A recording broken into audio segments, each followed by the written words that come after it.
കഴിയുന്നവർ കയറിയാൽ മതി. അങ്ങോട്ട് അവിടെ ഇരുന്നിട്ട് എല്ലാവരും ഒന്ന് എടുക്കാം. എല്ലാവരും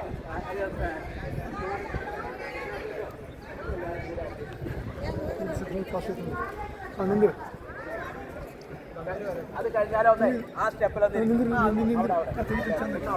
എല്ലാവരും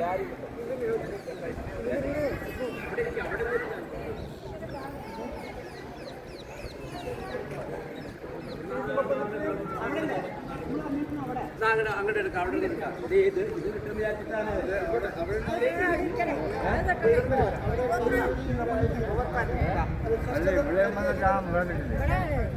അതാ വിചാരിച്ചത്. എന്റെ കുട്ടി ഇത് കിട്ടാൻ വേണ്ടിയിട്ടാണ്, ബാക്ക്ഗ്രൗണ്ട് കിട്ടാനാണ്. അതിനാണ് അവിടെ ഫോട്ടോ മാത്രല്ല, അത് അവിടെ ഇരുന്നാൽ മതി എല്ലാരും. ആ സ്റ്റെപ്പില് ആ സ്റ്റെപ്പ് വരും. എല്ലാരും വരും. ഇവിടെ ഞാൻ ഫോട്ടോ വേണം.